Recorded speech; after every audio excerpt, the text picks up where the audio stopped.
Ah, one of the joys of working inside.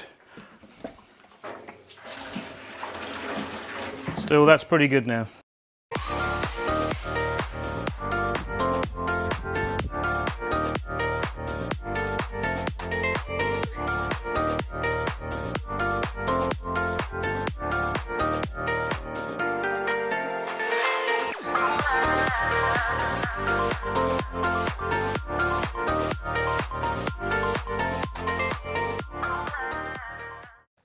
I say Sunday morning coffee, but we're not actually Sunday morning in France, we're actually Monday morning, and we're on a bank holiday today, a jour férié as they call it in France. So I haven't done a little video for a while because I've been kind of a bit slack and lax, and to be honest, the second pull of honey and second extraction has completely thrown me. It's put me back in time. It's made me realise why some of my mates in the UK don't actually get much queen rearing done, is because they're always pulling honey. A lot of my, as I say, my friends are doing different things, and it's only when you go out your comfort zone, when you're beekeeping, that you kind of realise how easy it is to go off track.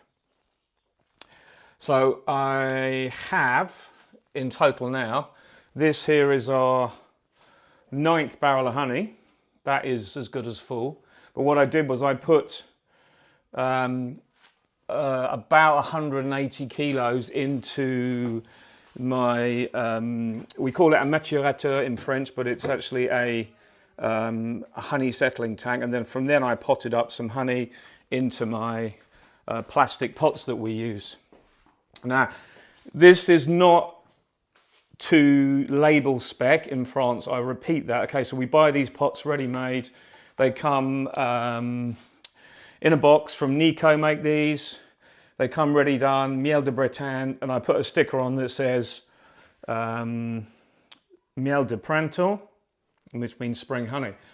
So what I do is I can sell a little bit of that from my house. Here's one of the pots without anything in it. They're actually really useful pots for putting other stuff in, you know, like pens and shit like that. So we end up using a lot of these, but they're not what I want. What I'm hopefully going to be moving to, what I will be moving to, is these pots. Now these are pots, a new type of pot that are actually made of a completely biodegradable material. And the pot on the bottom is called Vegan Bottle, but they're actually manufactured in France. Now the interesting thing is, globally, because of the price of energy and heating, the price of glass has rocketed, but also the price of these has fallen in real terms because obviously of inflation, but also the number of people that are finally switching to these has increased. So the demand for these have gone up, and then they're able to produce these in a bigger way, and it's growing all the time. So they are now able to manufacture at a lower cost. Now, eventually, it's pretty likely that products like this will take over. So what I'm saying is I'm still using these pots because it's basically easy for me just to buy them and stick the honey in. And most of this honey is just sold here to local people who know me and I built up a good rapport with, and they trust me in the honey I sell. So just to give you an example, that is what came out of the bottom of the decapping bot tank. So I'll eat this. This has got bits in it still. It's not the cleanest of honeys, but it's just to show you what the rapeseed is like, okay? Solid as a rock. Tastes okay. But compared to the other spring honey, the second pull, that's last year's. You can see how it starts to change in colour. Now, I'm not saying that last year's was this colour, because last year was actually a poor spring as well. So I think there was less rapeseed flower, rapeseed nectar in the honey last year. But this year, we've had a second pull. I haven't actually potted up any of the rapeseed honey from early on. But what I have potted up is the really nice dark second pull we had. So that's really interesting. And this is just what I got out the the settling tank, so I've got some stock now of the second pool, and I keep it all covered over to keep it clean. It's just something I do here. It's not what I want, it's not ideal, but it kind of works. So, and also this is the kind of honey that I give to my clients that actually let me put bees on their land. So I still can't open the front doors here because I'm not finished cleaning up. I've got a few supers left to take out, and also to convert to 8s from 10s. So I've got plenty of frames, but overall I'm nearly there. So what I'm going to do is I'm going to clean out the honey extractor. Now I haven't taken anything out of this at all yet, and what I'm going to do, you'll see there's quite a bit of crystallized honey in the bottom. So I'm going to fill this with water just up to the bottom mark, and I'm going to allow that to just warm. And then I can swish it all around, and I'm going to use this to feed back to my bees. So there's several ways of cleaning an extractor. I find the best way is to tip warm to hot water in it and just leave it for a while. And then what happens is then the honey warms up, and it does not so much decrystallize, but more becomes so much softer, so you can dissolve it into the water. Obviously the problem is you've got to be careful. I'll show you this. So you don't want to really fill up your extractor above the bearing mark there. So there's quite a slope on that part that holds the honey, and some people would fill that higher than that. I personally don't like to. I've never taken this out yet, so I don't know. I think it's just food grade wax, food grade grease on the bottom, and then that spindle sits on the bottom. I don't know whether it's a bearing or not. I think it probably is a bearing. But anyway, the long and the short of it is I'm going to fill this with water, we're going to close the roof, leave it for half an hour, then we're going to slosh it all around, and then I'm going to feed this back to the bees, because it's just good honey that I don't really want to waste. The other thing you've got to remember is when you're washing out your equipment, you do not want to be tipping it down your drain if you have a septic tank, or down drains anyway. Because for two reasons. One is that it will kill the bacteria in your septic tank because it's antiviral, antibacterial honey. Second reason is the wax that you probably dissolve in the water if you're using really hot water will then cool down and solidify on the inside of your pipes, and also leave a film on the inside of your pipes, which then other stuff sticks to. So you want to make sure that if you ever want to find out more about that, watch Bob Binney's video on the installation of a honey house, because he explains how he had the problem where he used to get blocked drains and a lot of his septic tanks weren't working properly because they kept putting too much honey down the drain. The best solution is, if I wasn't going to use this liquid I'm going to get out of the honey extractor, I would just tip it on some grass or some waste ground, and then it will just break down naturally. Like a runoff, because we have a septic tank here as well, but then we had a runoff afterwards underground with like little trenches with gravel in, and then the bacteria builds up, and every time the pump pumps, it pushes all the wastewater from the septic tank out, and it filters down through these trenches called épandage in French, but they're basically like traps that have high bacterial level, and it breaks down any bacteria. But obviously this is just honey and water, so we don't want to put that down the drain, as I just explained, but also there's pointless doing it. So I'm going to give this to the bees, and what's left will be just tipped away, because obviously I'll rinse it once and to get the most concentrate out, but the problem is you can't give bees like really thin water because they just won't take it down. You've got to have kind of 1-to-1 really to make it worthwhile. So what I may even do is, if I can't get a really good strong concentrate in here, I'll actually add some cane sugar and stir that in the warm bucket, and then add that as well afterwards. But it's just to say that you've just got to be a little bit aware about how to clean things, how to do things properly, because if you don't do them properly and you, for instance, left your doors open or you tipped it down your drain, all these things take a little bit of time.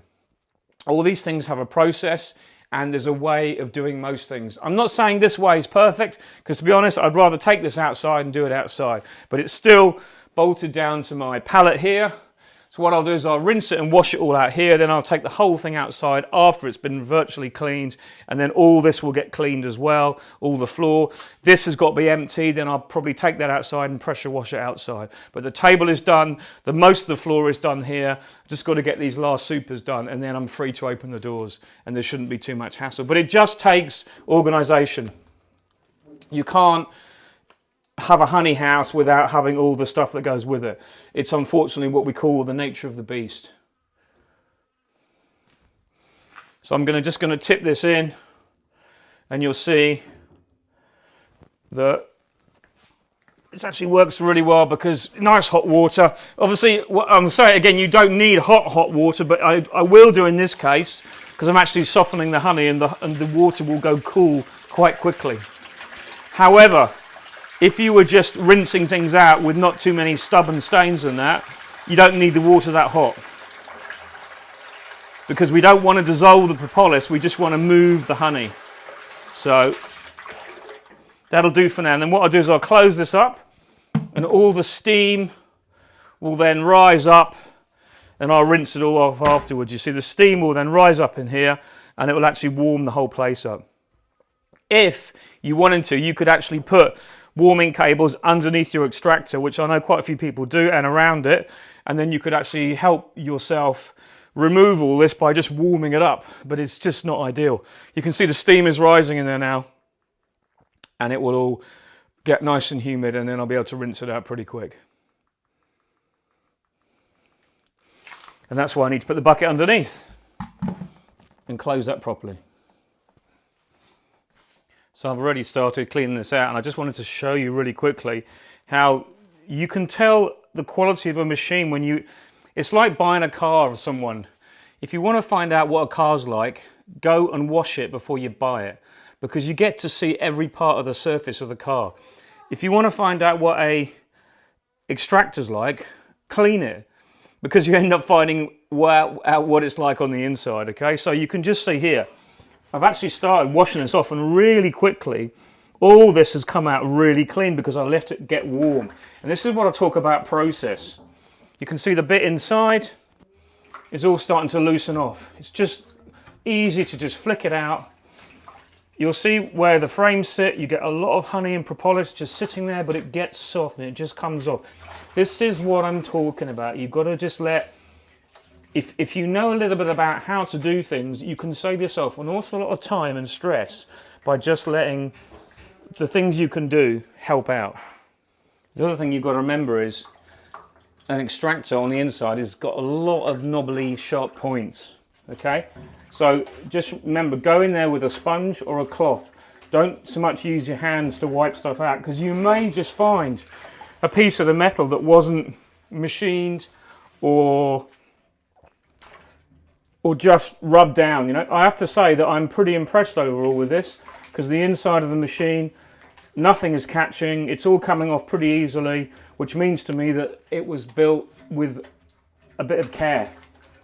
And that's a way of telling the quality of the machine. It's all very well looking at a lovely shiny extractor from the outside and going, oh, that looks brilliant. But when you rub your hands over the inside parts and you see that every piece isn't catching, look how quickly that's come clean. I've got the other half to do yet this side. But you can do most of your inner drum first, and I'm going to go to the other side in a minute and do the other side of the outside, if that makes sense. But it just takes a little bit of time. It really is dissolving nicely. And the water I put in here will actually it'll hold a lot of dissolved honey. So you can get that out, and then you can rinse it again after. And that second or third rinse, you can just bin that out on some wasteland. But you'll find bits you've missed, you just go back over them again, and you'll eventually get it clean.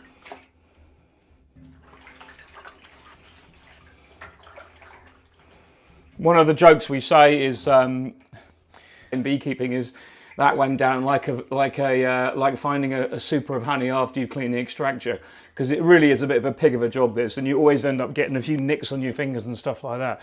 But it's just to say, you know, it's not the best job, but a good machine makes it easier to do.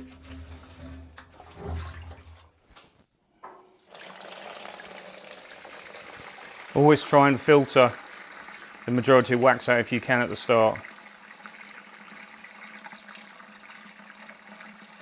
It does make a bit of a difference.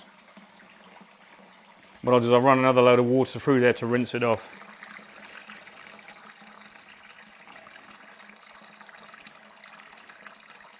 It's like I clean this, then I clean this, then I finish with the supers, and then we're done. This is going to be a bigger job. To be honest, I'll probably just pressure wash this afterwards.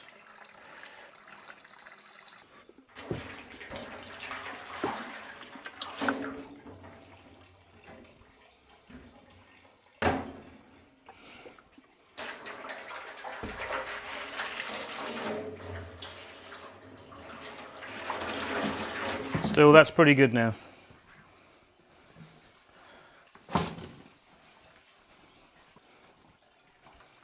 If you can jack it up, put a slope on it. So I put this bit of wood behind the machine. It just helps all the water drain out.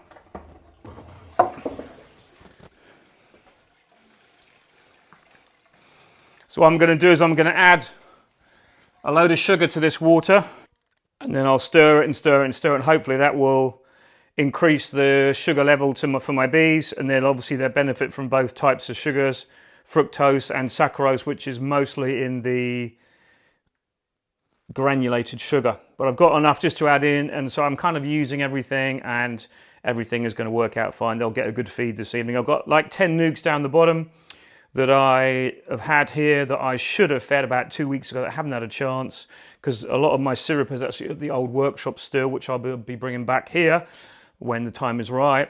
So it's just about to start raining. We've been so dry for so long. We're not going to get much today, but it's a start. Anyway, let's get some feed onto these. Let's fill that up. Hopefully they'll be on that like a rash. I've got to go and get some more feeders out the shed. And I'm also going to go and get some eeks to give some protection to these bees. Now these are queens I made earlier. They need feed, they're desperate. Hopefully I'll find that pretty quick and get onto that. But that's good. At least at the end of the day, it feels I've done something today. So I've just come down to my bottom shed to find some feeders amongst all the mayhem down here and the mess.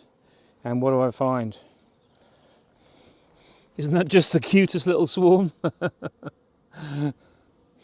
That's actually a staircase top that I've got stacked in here with other wood. And I saw it coming in the other day, but I thought they'd gone off because they were on the wall here. And I was like, what the hell? So I brushed them into that box over there. It's full of rubbish in here. It's not as I want it. I've got no room, totally disorganized. So I brushed them into here. And there's obviously one swarm still in there, so that's fine. I'll give them some feed as well. But then the other one, obviously it's split into two. And there we have it. So that's interesting. I might put that in a mini plus and see how that gets on. I'll put a mini plus right next to it, see they go into it. All their little faces there. But it's about to start raining, so I better get a move on.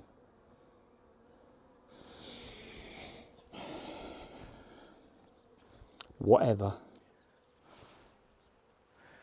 So that's feeder full. I've got an eek here I'm using. You've seen these before, we made them up a couple of years ago. They're absolutely great. Bees are full of bees, these colonies. Really nice, but they're desperate for feed. So these will go into hives like next week, and they'll be ready for the flow. So it'll give me some summer honey, and I can make a split with them. There's a couple of colonies I'm down on still from the end of the winter. So I transferred a lot of my nukes over, but then we had that dwindle, which we often get, which everybody gets. We lost a few colonies then. And this apiary here now really is not going to be doing much in the future, because obviously I'm going to be building here. So just going to give these a splash. I don't want to give them too much, maybe half a feeder at the max. It's just to give them some stimulation before the flow. What I always do is this. Will actually help if I... Oh, I have got that off. I thought I didn't have the feeder open there. There you go, it's open now, you can see. So I'll just run a little bit down, and they'll soon pick up on that, and they'll be up in there like a flash, because there's not much around at the moment, and being rainy, but I've got the others to do as well. But basically this is where my building will be. Let me try and give you some insight. So, very roughly, I'm at the front of the building right now. So we've got the left-hand corner with that post, the right-hand corner with that post, the rear right corner with that post just between the hives, and that post over there. That is where my building will be. So The digger guy will probably come in October, November, hopefully sooner, but that's when he's booked in for, to come and level this area. Then I've got a stonemason who'll come in and build the slab on this area. Then I've got to order the building, which will be then built on this area. There's 3 big separate operations. Anyway, that gives you the idea of the size of the building. We're going to be 300 square meters. So corner, corner, corner, corner. And the main doors will be offset roughly where that stump is there. Where that stump is reshooting, that's where the front doors will be. I'm going to have roller doors, roller shutter doors here. They'll go up. And it means I can also access here. There'll be a big slab in front, which means I can park on hard standing. And that will all be really rather good, to be honest. So, very happy with that. Everything's working out fine. It's just a question of finalising documents. As I said before, I never even dreamt in my life that getting a building built would be so difficult. I thought the biggest problem would be the planning and all that kind of stuff. But it appears that's a minuscule part of it. The rest is the legal obligations, the actual ordering of the building, and also I'm applying for a grant, and I can't do the applying for the grant until the next, what we call in France, a tranche, or the next slice, the next opening of the grant system is available in mid-July. Then I've got to put the dossier in. And if I'm successful with the grant towards the building and towards the slab, I won't know until October. So I can't actually give the okay to the people that are going to supply the building and to the stonemason that's going to make the slab. I can't give him the okay because that's what I'm applying the grant for, to get some money off of that. I can't give them the okay for that until it's been stamped for the grant, otherwise I won't be able to get the grant. So all these things compound and it's all a total pain in the backside. But as we say so many times, it is what it is. And there is nothing I can do about it. And I can tell you, it is the most frustrating thing, because I do not want to extract in that veranda anymore because I'm sick of it. But I will do it if I have to, but I don't want to do it. Anyway, enough of me ranting. Have a good day. Take care. Bye for now.